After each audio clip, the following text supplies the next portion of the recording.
ఇండోనేషియాలో మరో ద్వారక. ఒక నగరం జల సమాధి కాబోతుందా? ప్రకృతి విసిరే సవాళ్లకి మచ్చుతునక. మనిషి విధ్వంసానికి ఇదో కొత్త ప్రతీక.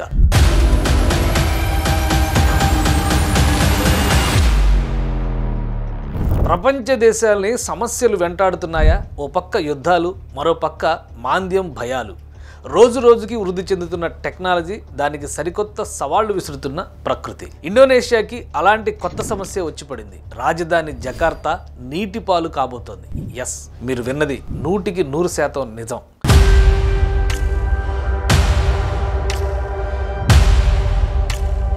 ప్రపంచ దేశాలకి ప్రకృతి ఏదో ఒక రూపంలో ఏదో ఒక సమస్యని సవాలుగా విసురుతోంది. కొన్ని దేశాల్లో ఆర్థిక మాంద్యం, మరికొన్ని దేశాలకు అంతర్గత భద్రత. కొన్ని చోట్ల గుక్కెడు నీటికి దిక్కుండదు, కొన్ని చోట్ల నగరాలకు నగరాలే నీటిపాలు. అలాంటి సమస్యే ఇండోనేషియాకి వచ్చింది. ప్రపంచంలో టాప్ 5 రాజధానుల్లో ఒకటి. జనాభా పరంగా 3 కోట్ల పైమాటే. కోర్ క్యాపిటల్ ఏరియాలో 1 కోటికి పైగా జనాభా. రోజుకి 2 కోట్ల వాహనాలు రోడ్లపైకి వస్తాయి. ఈ అంకెలు చూస్తేనే ఇండోనేషియా రాజధాని జకార్తా విశ్వరూపాన్ని మన కళ్ళ ముందు ఊహించుకోవచ్చు. ఇప్పుడు జకార్తా ప్రజలకు కొత్త సమస్య వచ్చి పడింది. ప్రజల కాళ్ల కింద భూమి ఏటా 25 సెంటీమీటర్ల చొప్పున కుంగిపోతోంది. నగరంలోని శివారు ప్రాంతాలు శరవేగంగా సముద్రంలో కలిసిపోతున్నాయి. ఇది ఊహించుకుంటేనే జకార్తా ప్రజల గుండెల్లో భూకంపం పుడుతోంది.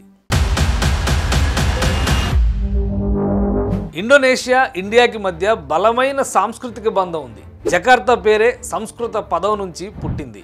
అలాంటి జకార్తా నగరం 1940 తర్వాత ఆగ్నేయాసియా దేశాల్లో శరవేగంగా అభివృద్ధి చెందింది. కానీ ప్రకృతి విసురుతున్న సవాలు ఈ నగరాన్నే మాయం చేస్తోందని శాస్త్రవేత్తలు సైతం నమ్ముతున్నారు. జకార్తాలో దాదాపు 1,60,00,000 ఇళ్లు సముద్రంలో కలిసిపోయే దశలో ఉన్నాయి. అసలు జకార్తా నగరం ఎందుకు మునిగిపోతోంది? ఇండోనేషియాకే ఈ వింత పరిస్థితి ఎందుకు వచ్చింది? నీట మునుగుతున్న ఇళ్లని రక్షించడం అసాధ్యమా? ఈ దయనీయ పరిస్థితుల వెనుక కారణాలేంటి? ఇండోనేషియా 17,000 ద్వీప సముదాయ దేశం. ఇందులో సుమత్రా, జావా వంటి పెద్ద ద్వీపాలు కూడా ఉన్నాయి. 1600 సంవత్సరంలో డచ్ వలస రాజ్యంగా ఉన్నప్పటి నుంచి ఇండోనేషియాకి జకార్తానే రాజధాని. ప్రపంచంలోనే అత్యంత వేగంగా మునిగిపోతున్న నగరంతో పాటు విపరీత కాలుష్య నగరాల జాబితాలోని జకార్తా ఎక్కేసింది. ఈ అపఖ్యాతిని ఎప్పుడూ సరిచేసే ప్రయత్నం జరగలేదు. పైగా ఈ మహానగరంలో 40% భూభాగం సముద్ర మట్టానికి దిగువనే ఉంది. ఇండోనేషియా రాజధాని నగరం జకార్తా నీటిపై తేలియాడేలా ఉన్న ఇక్కడ నిర్మాణ పనులు మాత్రం నిరంతరం కొనసాగుతూనే ఉన్నాయి. చుట్టూ సముద్రం, నగరం దిగువ నుండి 13 నదులు ఉద్భవించాయి.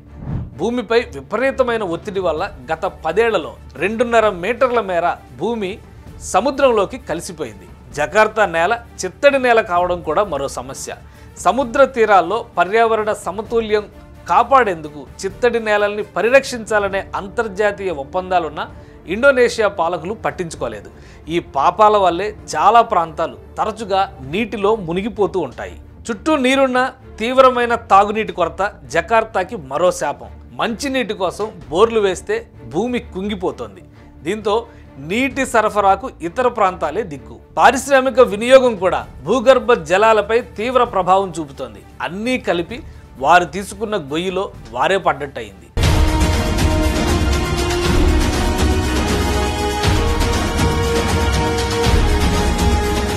హ్యారీ ఆండ్రిస్ 20 ఏళ్లుగా జకార్తా భూమిలో మార్పుపై అధ్యయనం చేస్తున్న శాస్త్రవేత్త. ఇండోనేషియాలోని ప్రతిష్టాత్మక బాండుంగ్ ఇన్స్టిట్యూట్ ఆఫ్ టెక్నాలజీలో పనిచేస్తున్న హ్యారీ ఆండ్రిస్ 2050 నాటికి జకార్తా దాదాపు కనుమరుగుతుందని తేల్చేశారు. నార్త్ జకార్తాలో 95% భూమి నీట మునిగిపోతుందని, ప్రపంచంలోని ఇతర తీర ప్రాంత నగరాల కంటే జకార్తా 2 ఎక్కువ మునిగిపోయే అవకాశం ఉందని చెబుతున్నారు. ఇండోనేషియాలోని సెమరాంగ్, థాయిలాండ్లోని బ్యాంకాక్, జపాన్లోని యొకోహామా, మెక్సికో సిటీలు కూడా ఈ జాబితాలో ఉన్నాయని పేర్కొంటున్నారు. జకార్తా సమస్యకి పరిష్కారం ఏంటి? ఇండోనేషియా ప్రభుత్వం ఏం చేస్తోంది? రాజధాని తరలింపు సాధ్యమయ్యే పనేనా? కొత్త రాజధాని మరో జకార్తా అవుతుందా?